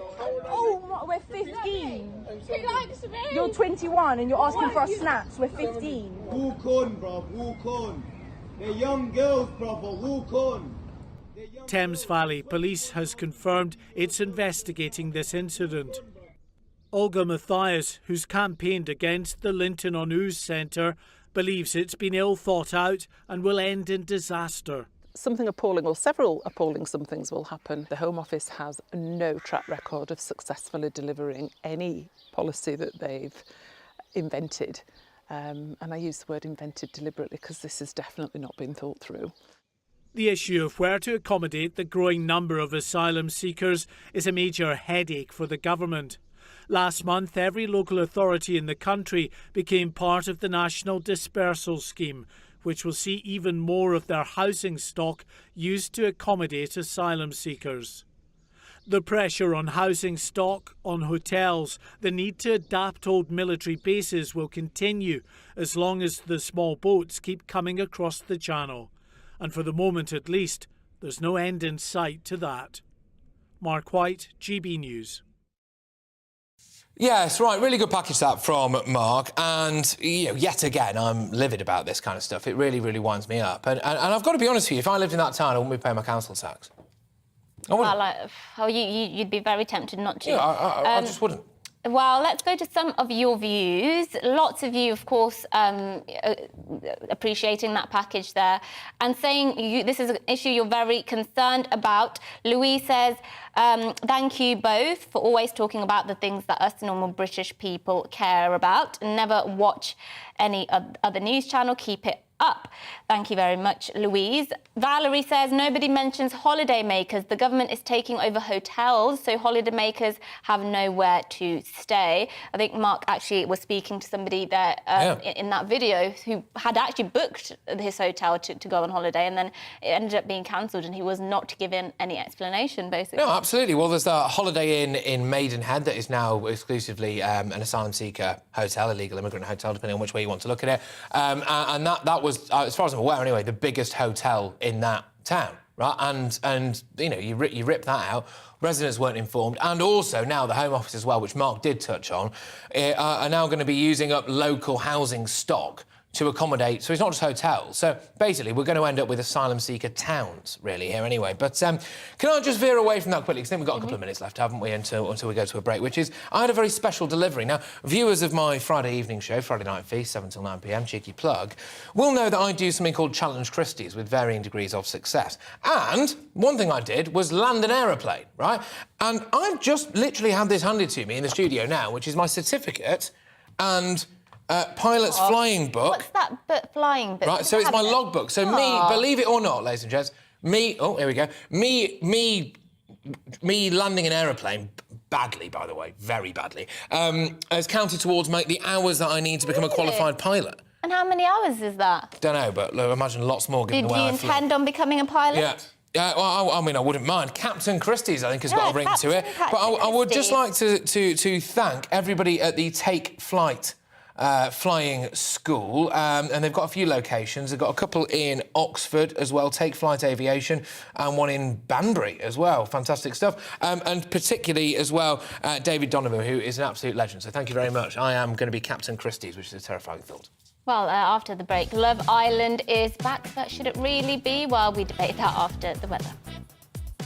Hello, Alex Deacon here with your latest weather updates. It's another day of heavy showers, particularly across eastern parts of England, southeast Scotland. There's some spots seeing some sunny spells, but it's on the cool side. High pressure is nearby, but low pressure is sitting right over us, allowing the air to rush up through the skies and create the heavy showers. Not many isobars on the chart, so again the winds are light, so again the showers are slow moving. Heavy ones particularly across the borders of Scotland, down into northeast England, down towards Lincolnshire. Some thunderstorms likely in this zone, but heavy showers elsewhere as well. Not many for South Wales and southwest England. Here, many places having a dry, fine afternoon with sunny spells, and here we could get to 17 or 18, but generally temperatures only in the mid-teens. A lot of cloud for Northern Ireland, turning quite damp here through the rest of the day, and that wet weather will then march its way slowly towards parts of Wales and northwest England overnight. The heavy showers in eastern areas will continue well into the evening before tending to fizzle out in most places as we head towards dawn. And again, it's not going to be a warm day, so overnights with clear skies it's going to be quite chilly with temperatures well down into single figures.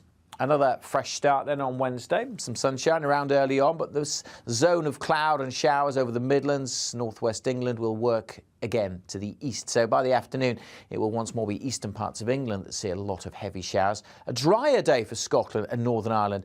And again, not many showers for Wales and southwest England. So many western areas largely dry tomorrow with some sunny spells. But again, in the east, there will be showers. And again, they will be on the heavy side, and temperatures in most places only in the mid-teens. The showers will fade somewhat through Wednesday evening, which leads into things turning a bit drier as we head towards the long weekend. Drier and with some sunshine, a bit warmer, not completely free from showers, however. Bye for now.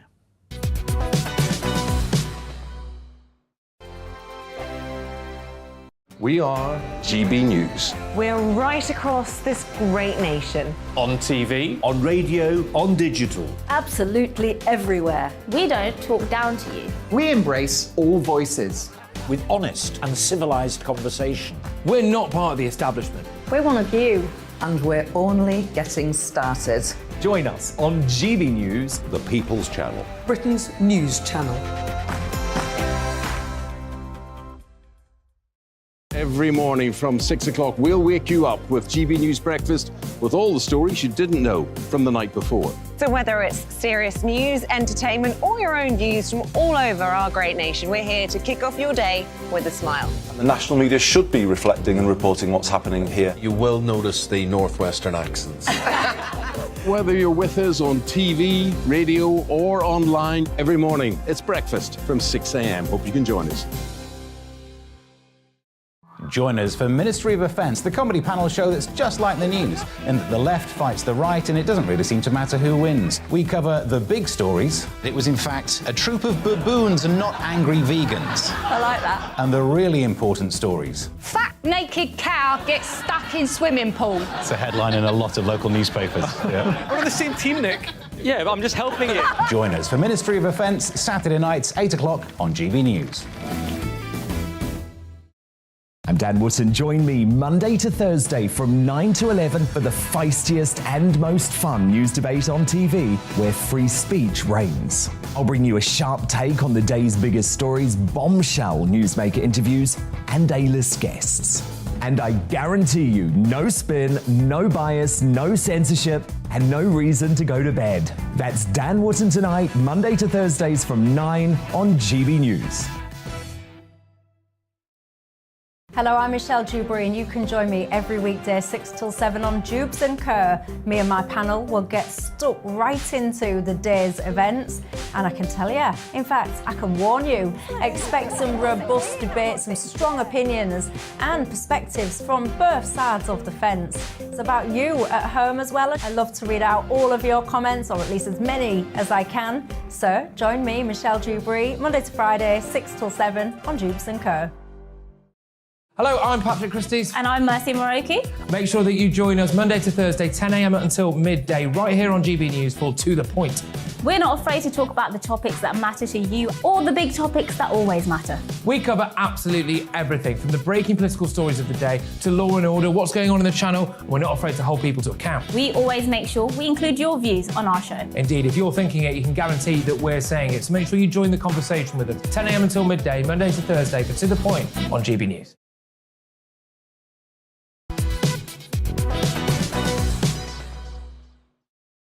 Good morning, it's 11:26 and this is To The Point on GB News with me, Mercy Moroki, and Patrick Christie's. We're live on your TV, online and radio. Yes, well, popular dating show Love Island's 8th series will begin on Monday, and I can exclusively reveal that I'm about to go into the villa. So I'll be there from next week, and no, I won't. You know that's going to be in the papers. God, yeah. Well, all right, fair enough. Anyway, 12 new contestants arriving at the villa, basically there to try to find love, which obviously will end in disaster. Well, the controversial show has received thousands of complaints over the years over its airing of sexual encounters, its lack of diversity, its poor treatment of contestants, 2 of whom have sadly committed suicide since appearing on the show. Yeah, it's an odd one, isn't it, really, Love Island? Well, joining us now are Joe Hemmings, a behaviour psychologist, and Ellie Phillips as well, showbiz journalist. Thank you very much, both of you, for being on the show. Look, Giles, I'll start with you, really. I mean, you know, is it morally okay, Love Island, do you think? Look, I think it is morally okay, and I've got to say that for all the awful events that have happened within the last 8 series of Love Island, ITV have really upped the standard of welfare for their contestants. They've taken all that on board. I mean, look, at the end of the day, it's a bit of a pantomime. It's very beautiful people who are fit, really probably not struggling to look for love, in scanty swimwear, having a bit of banter, laughs, arguments, maybe a bit of sex, who knows. I mean, morally, it's entertainment. If it was presented as something else, perhaps it wouldn't. It would be immoral. Yeah, Ellie, let's go to you. There's no denying that it's a cultural phenomenon, Love Island. I mean, it gets millions and millions of views when it's on. Of course, it's entertaining, but at what cost do you think that comes at? Because as we mentioned there, people have committed suicide when they've been on the show. Is it a price worth paying to have shows like this? I think, yeah, obviously there have been people who've taken their own lives, sadly, after this, but I think that I don't think you can put that down solely to the show. There are a lot more issues around that. I don't think it's that simplistic, and I think it would be wrong to paint it as that way, that you go on Love Island and suddenly you want to take your own life.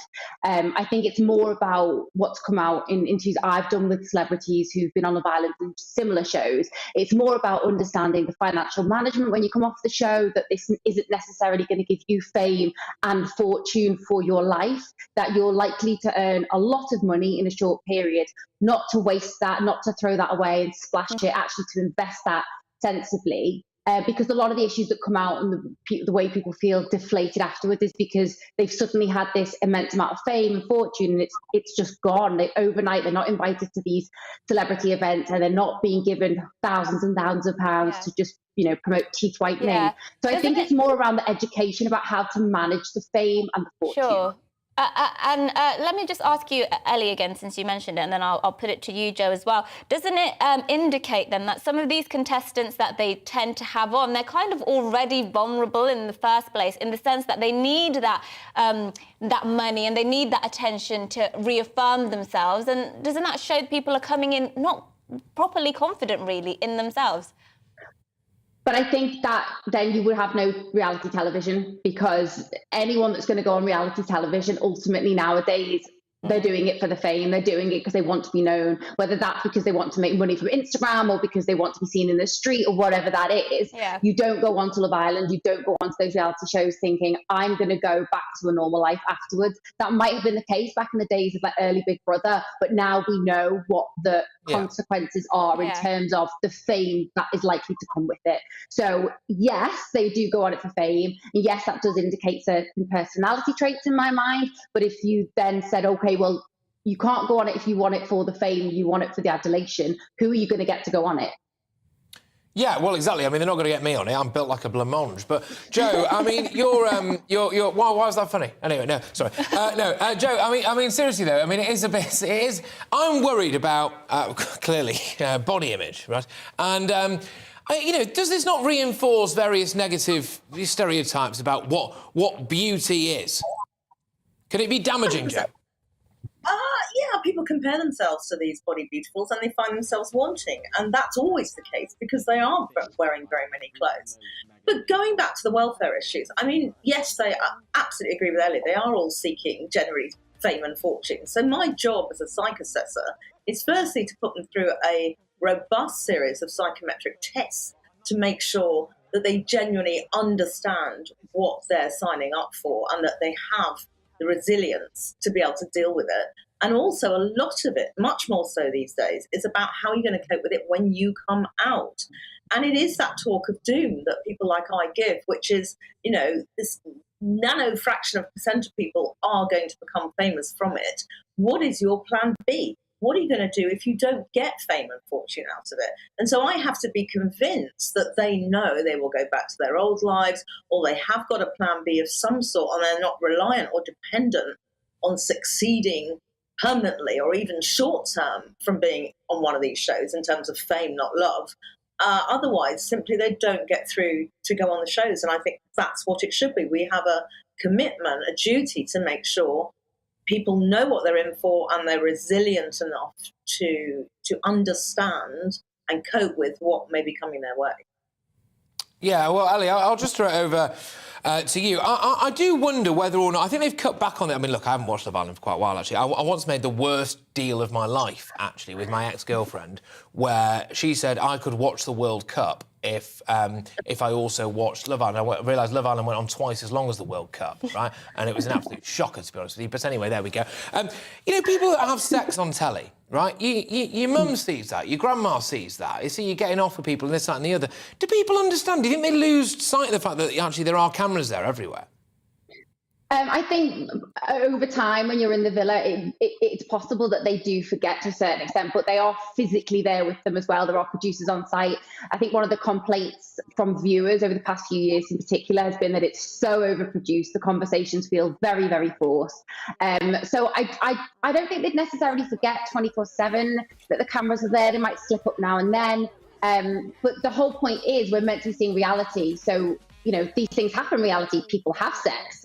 It's not a bad thing. And if they're comfortable enough to do that and they don't mind people seeing them and they're proud of that and their family are fine with them seeing that, I'm sure that's something that they have decided beforehand. Most people go in knowing where their line is when it comes to what they're willing to put out there on national television in terms of activities, behaviour, language, and what they're willing to engage in terms of sexual activity. And I think, it does happen and teenagers watch this, and isn't it better that we say this is a healthy relationship? And also, I think it's something that if as a viewer you're able to watch it with parents, isn't that a good thing? Because then your parent can point out, actually, that's good behaviour, that's bad behaviour, see it in action, and actually that is an educational way of looking at it. It's a good angle on that, I must say, actually. Thank you very much. Joe Hemmings, of course, is behavioural psychologist, and Ellie Phillips, yes, there we go, showbiz journalist as well. Both of you, thank you so much. Great to have you on the show. Right, OK, sorry, we're running way over time here, unfortunately, people, so apologies to the wonderful Rosie, who's been waiting diligently to do your bulletins. Let's do it now.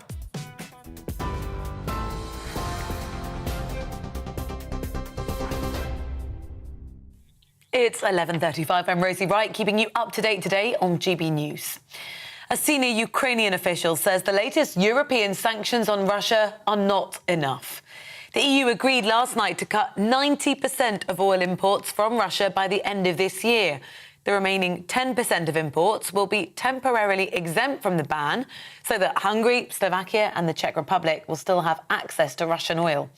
European Commission President Ursula von der Leyen says that the EU plans to fully cut all imports in the near future. Now left over is the around about 10 or 11% that are covered by the southern Družba. And indeed, here we have agreed this is for the moment being exempted. We have agreed to that the Council will revert to the topic as soon as possible in one way or the other. So this is a topic where we'll come back to and where we will still have to work on. But it is a big step forward, what we did today. The Conservative MP, Andrea Leadsom, says the unacceptable failings of leadership found in Sue Gray's Partygate report cannot be tolerated and they are the responsibility of the Prime Minister. In a letter she's written to constituents, the former minister said each Conservative MP must now decide on the right course of action that will restore confidence in our government. Well, it comes after 3 Conservative MPs openly called for Mr Johnson to resign following Sue Gray's report into party breaches. Troops have conducted Jubilee rehearsals in central London ahead of Sunday's Platinum Pageant.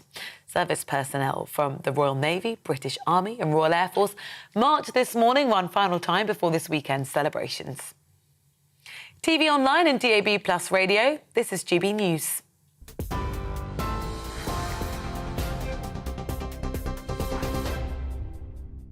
Direct Bullion sponsors the Finance Report on GB News for gold and silver investment. Here's a quick snapshot of today's market. The pound is 1.260 to the dollar. The pound is 1.175 to the euro. The price of gold currently stands at £1,468.45 per ounce. Direct Bullion sponsors the Finance Report on GB News for physical investment. We are GB News. We're right across this great nation. On TV, on radio, on digital. Absolutely everywhere. We don't talk down to you. We embrace all voices. With honest and civilised conversation. We're not part of the establishment. We're one of you. And we're only getting started. Join us on GB News, the People's Channel. Britain's news channel. every morning from 6 o'clock. We'll wake you up with GB News Breakfast with all the stories you didn't know from the night before. So whether it's serious news, entertainment, or your own views from all over our great nation, we're here to kick off your day with a smile. The national media should be reflecting and reporting what's happening here. You will notice the northwestern accents. Whether you're with us on TV, radio, or online every morning, it's breakfast from 6 a.m. Hope you can join us. Join us for Ministry of Defence, the comedy panel show that's just like the news, in that the left fights the right and it doesn't really seem to matter who wins. We cover the big stories. It was in fact a troop of baboons and not angry vegans. I like that. And the really important stories. Fat naked cow gets stuck in swimming pool. It's a headline in a lot of local newspapers. Yeah. We're on the same team, Nick. Yeah, but I'm just helping you. Join us for Ministry of Defence, Saturday nights, 8 o'clock on GB News. I'm Dan Wootton. Join me Monday to Thursday from 9 to 11 for the feistiest and most fun news debate on TV, where free speech reigns. I'll bring you a sharp take on the day's biggest stories, bombshell newsmaker interviews, and A-list guests. And I guarantee you, no spin, no bias, no censorship, and no reason to go to bed. That's Dan Wootton tonight, Monday to Thursdays from 9 on GB News.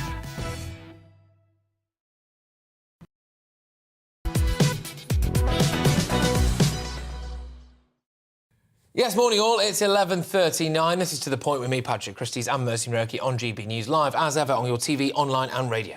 Yes, now violence and abuse against shop workers more than tripled over the course of the COVID-19 pandemic.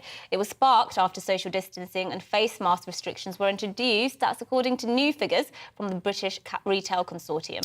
Well, despite many non-essential stores being closed during the various lockdowns and tiers restrictions, of course, as well, the number of incidents of shop worker abuse rose to 1,300 a day from 455 a day the year earlier. That's why joining us now is Doug Russell, who's a health and safety officer at the Union of Shop Distributive and Allied Workers. Thank you so much for joining us. Why do you think that we have seen this rise during the COVID pandemic? It's not a coincidence, is it, that shop workers were forced to enforce some of the rules that the government brought in? Well, they were never in a position to actually enforce the rules because they never had the power to do that. But obviously, part of the difficulty that they faced over the last couple of years is that once the rules came in about having to keep socially distance, about queuing outside the shop so that it wasn't too crowded inside the shop, and particularly about having to wear face coverings when you're in those crowded spaces, just having to remind people of the fact that those rules existed was enough sometimes to actually trigger some people to become quite abusive and in many cases actually physically violent towards shop workers as well. No, absolutely. No, it's obviously terrible stuff. Just out of interest, sorry, we'll get back to the topic in hand in a second, but when you say you're a health and safety officer, what kind of reaction do you get? Because I think some people feel as though you're like the traffic warden of the workplace, you know?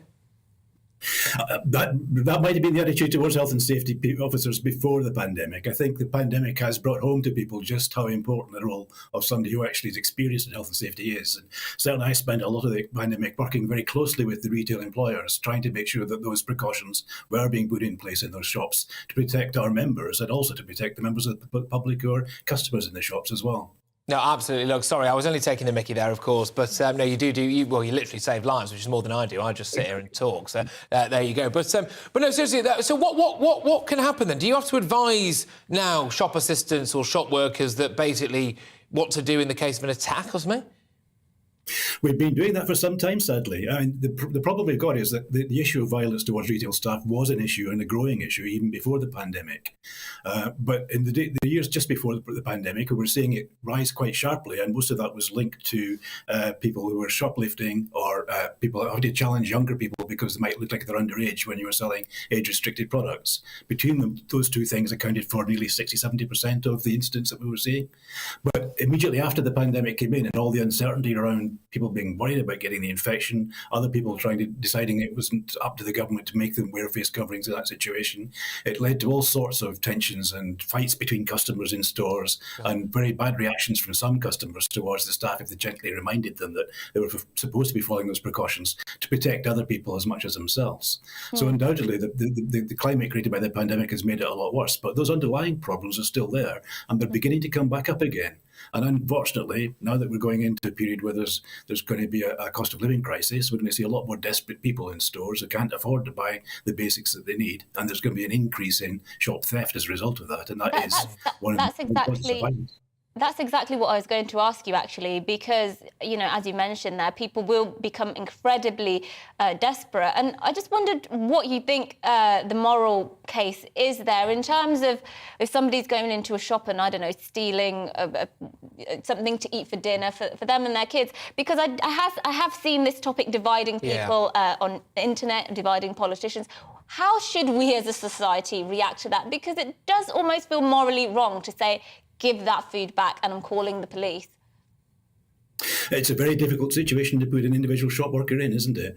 It has to be said, though, that the vast majority, the biggest majority of the violence, the physical violence that you're seeing from shoplifters comes from prolific shoplifters who've usually got a drug or alcohol habit, particularly a drug habit, which is very expensive to maintain. And one of the ways they do that is to steal goods that they can then sell on to other people. And that is a massive problem. If you've got somebody who's spending a couple of £1,000s a week on drugs, they're going to have to steal £6,000 worth of goods to actually just to pay for that habit. And because they're desperate in those situations, they're understandably not behaving all that rationally if they do get cornered or get stopped by somebody in the shop. So they need help. They need support to actually get them out of that chaotic lifestyle and make sure that they don't continue to offend in that kind of way. The difficulty we face with the person who might not have traditionally been a thief, but feels forced into it by desperation because they can't afford to feed their family, is that you never know how people are going to react in that situation. Quite a lot of people, if they are confronted, will, rather embarrassed and sheepishly, put the thing back and say sorry. Others might react in a more unpredictable way and could be quite dangerous as well. So it just increases, again, the tension and the uncertainty and the levels of conflict that workers have to manage. Yes, look, thank you very, very much. That's Doug Russell there, of course, who is Health and Safety Officer at the Union of Shop, Distributive and Allied Workers. Thank you very much for keeping us all safe in the workplace, actually, as well. Yes, so health and safety is obviously not necessarily my speciality. No, it's not the sexiest topic in the world, is it? No. I don't think there could be less. Whoa, Doug's got a bit about him, you know? No? So, let's move on to the Right, next, OK, so the Queen has officially visited Canada more than any other country during her reign. On Thursday, a Platinum Jubilee beacon will be lit in the capital city of the Commonwealth ahead of the celebrations, obviously. Now, a group of senior Canadian citizens share their memories of Queen Elizabeth with our royal reporter, the wonderful Cameron Walker. Oh, that woman spent 70 years biting her tongue. It gives us some stability. For someone to be in that capacity for that long and keep a smile on her face, it's amazing. And she's dedicated herself, which she said she was going to do. Queen Elizabeth II has reigned as head of state and head of the Commonwealth for over 70 years. There aren't many people in Britain who've known another monarch. The same can be said for Canada, a country she also reigns as Queen and has visited more than any other. Nancy remembers the day the Queen's father, King George VI, died in February 1952. My mother told me he had died, and my first class of the day was music class. And every day when we began music class, the teacher would play God Save the King. And we all said, God Save the King, because that's what we were used to. And he stopped, and he said, now it's the Queen, so let's start from the beginning. Shirley is exactly the same age as the Queen. At 96, she remembers a young Princess Elizabeth in the Second World War. She was inspiring. She was. Here's this young 16, 17, 18-year-old doing what she did, fixing tanks, and we all followed her life along. As onto the famous balcony came the bride and bridegroom. Elizabeth married Philip in 1947. Shirley remembers the royal couple on their tours to Canada. I'd practiced my curtsy for months and months because I didn't want to fall on my face in front of her. And then my daughter, when they came back, I said, well, what does she look like? What was she wearing? You know, oh, yeah, she was fine. But Philip, what a guy. The Queen's coronation was viewed by an estimated 277 million people across the world. Never before had a Queen of Canada been crowned. But how did Canadians watch the ceremony? At the time, we didn't have television. A friend of ours was charged with bringing the film from the coronation over to Canada immediately, right after the coronation. The film was loaded into his plane and he brought it back. Roger was born in Croydon in South London before emigrating to Canada. He shares his memories of Coronation Day. Thousands and thousands of people lining the streets. Did I see the Queen in the carriage? No. too small. Jill grew up close to where the Queen stayed in Canada's capital, Ottawa. She stood on the streets to welcome royal visitors. It was pomp and pageantry down in the neighborhood. My Union Jacks and my Canada flag wave when any of the royals would come. I asked the group how important the monarchy and the Commonwealth is to Canadians. Canada is a country of immigrants, and an awful lot of people came from non-Commonwealth countries, and so they just they don't understand the pomp and ceremony. A lot of Canadians don't understand what working royals mean. They just see when they're dressed in their fancy attires and stuff. I'm inclined to see the Queen and the royals sort of fade out. We're very proud of her. We should be, you know, because she's sacrificed literally her life. On Thursday, a platinum Jubilee beacon will be lit in Ottawa, one of 3,000 across the world, commemorating Her Majesty's 70 years of service. Karen Walker, GB News. Right, well now, let's take you through some of the headlines of the day that you might have missed. Cracking way to round off the show this. Now, I believe, backed by popular demand, is a fish and chip shop in Coventry that's gone viral on social media platform TikTok, prompting a swarm of adoring teenagers to visit the takeaway. That's why staff at the Binley Mega Chippy in Coventry realised something was up because customers began appearing from all over the UK in recent days. They've seemed drawn to the shop by a TikTok video, which I believe we can listen to now. Binley Mega Chippy. Binley Mega Chippy. Binley Mega Chippy. Binley Mega Chippy. Binley Mega Chippy. Binley Mega Chippy.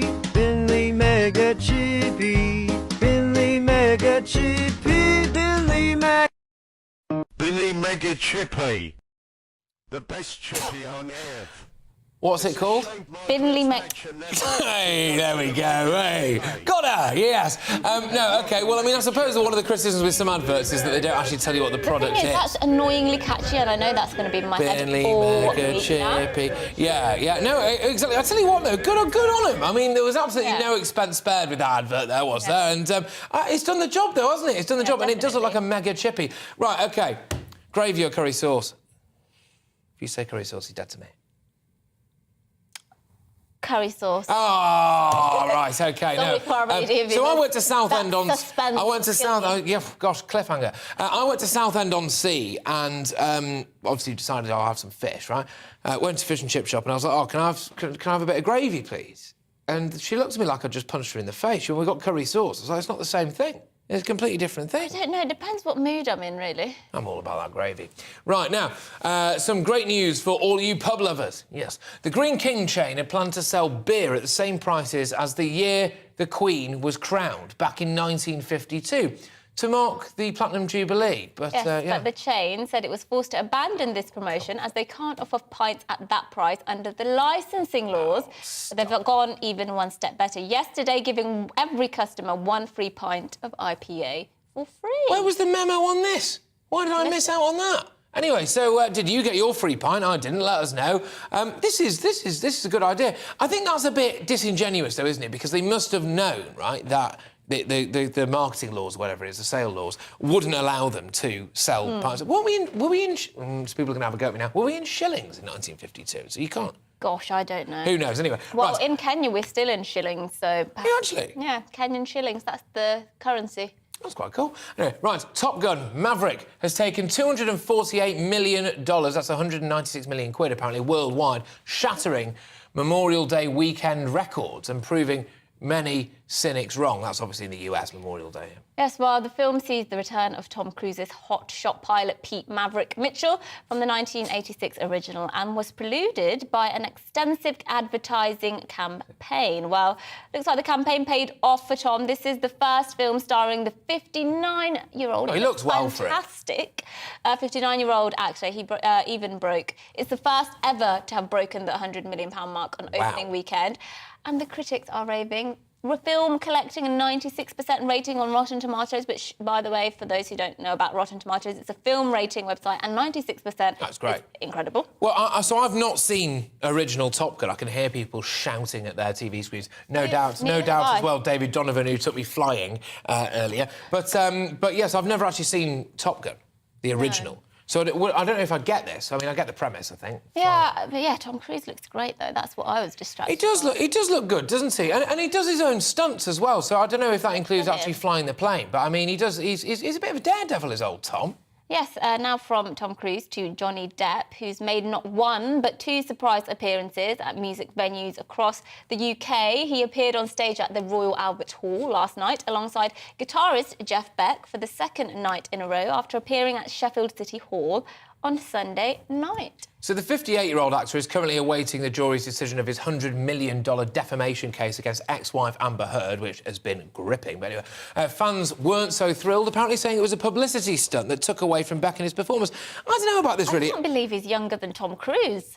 Yeah. That's quite the revelation. I think it's different lifestyles, isn't it? Yeah, because let's just say he has not aged particularly. I don't think he's doing too bad, but anyway. But yeah, so it's interesting with Johnny Depp, isn't it, what's been going on with this Amber Heard case as well, because clearly there was massive issues for him there, but he's kind of been on a massive PR campaign, and I do think, whatever, look, I've got no idea, or I've got no real interest, really, in whether or not Johnny Depp, you know, was abusive in the home, or whether Amber Heard was, or this, that and the other. It's none of my business, really, I don't think. And I think it's a sad state of affairs that it's played out this publicly. But as a lesson in how to be a cracking lawyer and put a good legal case forward, the Depp's legal team have been absolutely magnificent. If you've noticed, right, because obviously the big thing about it is whether or not he's violent towards women, essentially, right? And which he denies, obviously. He's got a female lawyer there who's quite touchy-feely with him. He's got a young female assistant lawyer as well, is there? And it's really a lesson in how to kind of the artistry of the legal profession and how to kind of soften limits. She hasn't done herself any favours, though, to be fair, Amber Heard, to be honest. But that is it from us. But before we go, another reminder that every Wednesday we hand over our show to you and we ask you to tell us what you want us to be talking about, what you think the most important issues are, who we should be talking to. So please email in to thepoint@gbnews.uk and tell us what you want us to talk about tomorrow. Yes, indeed. Get those emails coming in, people, because it is very much your show on what is the People's Channel. Well, that is it from us, of course it is, but thank you very much for everyone who's been tuning in, who's been listening as well on radio, watching online and emailing us and getting in touch as well. Up next is The Briefing with the wonderful Gloria De Piero. Don't you dare go away. Hello, Alex Deakin here with your latest weather updates. It's another day of heavy showers, particularly across eastern parts of England, southeast Scotland. There's some spots seeing some sunny spells, but it's on the cool side. High pressure is nearby, but low pressure is sitting right over us, allowing the air to rush up through the skies and create the heavy showers. Not many isobars in the chart, so again the winds are light, so again the showers are slow moving. Heavy ones particularly across the borders of Scotland, down into northeast England, down towards Lincolnshire. Some thunderstorms likely in this zone, but heavy showers elsewhere as well. Not many for South Wales and southwest England. Here, many places having a dry, fine afternoon with sunny spells, and here we could get to 17 or 18, but generally temperatures only in the mid-teens. A lot of cloud for Northern Ireland, turning quite damp here through the rest of the day, and that wet weather will then march its way slowly towards parts of Wales and northwest England overnight. The heavy showers in eastern areas will continue well into the evening before tending to fizzle out in most places as we head towards dawn. And again, it's not going to be a warm day, so overnight with clear skies it's going to be quite chilly with temperatures well down into single figures. Another fresh start then on Wednesday. Some sunshine around early on, but this zone of cloud and showers over the Midlands, northwest England will work again to the east. So by the afternoon, it will once more be eastern parts of England that see a lot of heavy showers. A drier day for Scotland and Northern Ireland. And again, not many showers for Wales and southwest England. So many western areas largely dry tomorrow with some sunny spells. But again, in the east, there will be showers. And again, they will be on the heavy side, and temperatures in most places only in the mid-teens. The showers will fade somewhat through Wednesday evening, which leads into things turning a bit drier as we head towards the long weekend. Drier and with some sunshine, a bit warmer, not completely free from showers, however. Bye for now. Join us for a special GB News event. The celebration of the Queen's Platinum Jubilee. From pageantry here at the Palace to the parties in your street. We'll bring you 4 days of unforgettable moments. This bank holiday weekend. Join us live up and down the country as we share your memories of Her Majesty's extraordinary reign. Send us your stories, photographs and videos at jubilee@gbnews.uk. Come and celebrate with us on GB News, the People's Channel.